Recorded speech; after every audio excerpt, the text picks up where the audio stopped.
Assalamualaikum warahmatullahi wabarakatuh. Perkenalkan, nama saya Yoni Lubis. Saya dari Universitas Islam Negeri Sumatera Utara, itu prodi Hukum Ekonomi Syariah. Baiklah, saya di sini akan membahas yaitu tentang materi komunikasi lisan dan tulisan. Tentunya kita bertanya, apakah itu komunikasi lisan? Komunikasi lisan merupakan komunikasi yang dilakukan dengan lawan bicara kita langsung dengan menggunakan kata-kata ataupun ucapan lisan pada lawan bicara kita, seperti yang dicontohkan pada gambar di samping. Yang itu mereka melakukan komunikasi dengan secara langsung dan dengan menggunakan lisan. Komunikasi lisan memiliki ciri-ciri, yaitu satu, bersifat face to face ataupun tatap muka, bertatap muka. Kemudian terikat oleh ruang dan waktu. Itu komunikasi dilakukan dengan tempat waktu yang sama. Yaitu yang ketiga, gunakan organ-organ dominan seperti mulut, tangan, telinga, dan panca indera yang lain, agar komunikasi lisan ini lebih efektif dan mudah dipahami oleh para si pendengar. Kemudian yang terakhir, penampilan. Penampilan juga penting bagi berjalannya komunikasi, agar si pendengar lebih tertarik mendengarkan apa yang kita sampaikan. Lisan juga memiliki jenis-jenisnya, yaitu satu, komunikasi lisan secara langsung dan komunikasi lisan secara tidak langsung. Yang pertama, komunikasi lisan secara langsung. Komunikasi lisan ini terjadi atau dilakukan tanpa adanya benda atau alat perantara dalam komunikasi tersebut, yaitu dilakukan dengan cara langsung tanpa adanya perantara. Yang kedua, komunikasi lisan secara tidak langsung. Komunikasi lisan ini dilakukan dengan menggunakan alat-alat media ataupun alat-alat perantara seperti halnya sekarang, yaitu telepon, komputer, ataupun yang lain yang dapat membantu kita berkomunikasi secara tidak langsung yang dibatasi oleh ruang dan waktu. Selain ciri-ciri dan jenis komunikasi lisan, komunikasi lisan juga memiliki prinsip-prinsip, yaitu bunyi, suara, dan juga nada. Kemudian komunikasi lisan juga memiliki kelebihan dan kekurangan. Kelebihan komunikasi lisan dapat menyampaikan pesan atau informasi kepada si penerima informasi itu lebih rinci, dan pesan atau informasi itu lebih dapat mudah dipahami oleh si penerima pesan tersebut. Kemudian yang kedua, kekurangan komunikasi lisan. Komunikasi lisan ini membutuhkan adaptasi atau penyesuaian terhadap situasi ataupun kondisi tanpa menggunakan recording ataupun alat bantuan untuk berkomunikasi. Jika Anda ingin meningkatkan keberhasilan dalam berkomunikasi lisan, berikut adalah cara-cara bagaimana Anda meningkatkan keberhasilan dalam berkomunikasi lisan.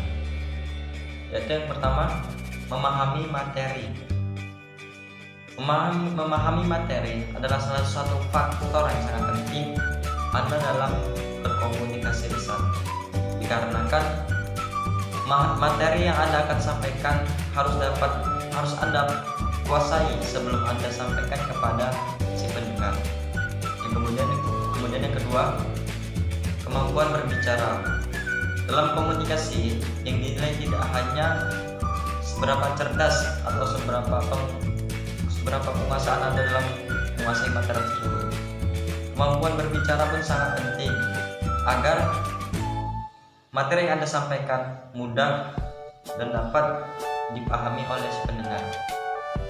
Kemudian yang ketiga, tidak bertele-tele. Yang keempat, kepercayaan diri. Percaya atau tidak, kepercayaan diri seseorang sangat berpengaruh dalam keberhasilan Anda dalam berkomunikasi.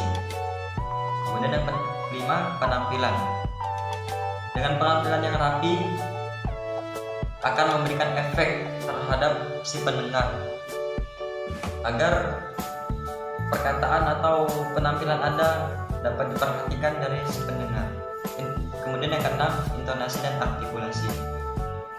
Intonasi dan artikulasi sangatlah penting ketika Anda berbicara di depan orang. Intonasi dan artikulasi yang dapat mempengaruhi daya pikir atau daya pendengaran, sejauh mana si pendengar itu dapat memahami materi kita. Dan kemudian yang ketujuh, gaya bicara. Apabila Anda lepas kontrol atau tidak sesuai dengan materi atau keluar dari jalur materi, maka audien akan menilai Anda dengan yang buruk. Maka dari itu, evaluasi diri Anda dan perhatikan bagaimana Anda berbicara di depan orang selama ini, ataupun perbanyak latihan sebelum Anda menyampaikan informasi atau berbicara di depan umum. Setelah kita mengetahui tentang komunikasi lisan, kemudian saya akan membahas tentang yaitu komunikasi tertulis.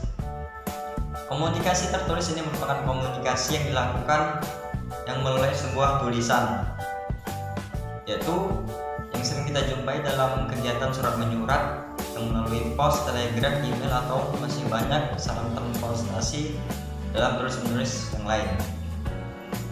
Ada bentuk-bentuk komunikasi tertulis, yaitu satu, surat dan memo yang diklasifikasikan dalam kategori. Satu, permintaan, permohonan langsung. Dua, rutin, berita dan pesan-pesan yang baik. Ketiga, berita dan pesan-pesan yang tidak baik. Dan yang keempat, pesan-pesan persuasif. Setelah mengetahui bentuk-bentuk komunikasi tertulis, ada pun juga prinsip komunikasi tertulis, yaitu satu, kompetenis ataupun lengkap. Yang kedua, konsistenis ataupun ringkas. Yang ketiga, consideration atau pertimbangan. Yang keempat, konkretenis atau konkret, pasti.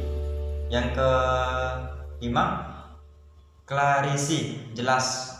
Yang keenam, kortesi, sopan. Dan yang ketujuh, konkretnis, benar.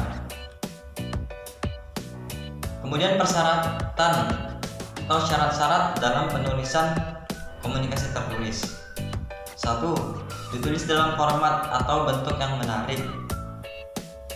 Kemudian yang kedua, memilih maksud dan tujuan yang pasti. Yang ketiga, menggunakan bahasa yang mudah dimengerti ataupun menggunakan bahasa yang baku. Yang keempat, menggunakan bahasa baik dan benar sesuai dengan ejaan bahasa Indonesia. Kemudian yang kelima, penggunaan bahasa disesuaikan dengan kemampuan pemahaman dari pihak pembaca atau tidak menyulitkan si pembaca dalam memahami tulisan si penulis tersebut. Kemudian keenam, mencerminkan pengertian terhadap masalah-masalah yang dihadapi atau yang dituju. Yang ketujuh, menghindari penggunaan kata-kata kalimat yang atau membingungkan dibacakan atau pemborosan kalimat dengan menggunakan bahasa-bahasa daerah atau bahasa-bahasa yang tidak dapat dipahami oleh si pembaca. Kemudian ke-8, menunjukkan budi bahasa dan kewajiban penulis ataupun sopan santun dalam penulisan yang mudah dipahami.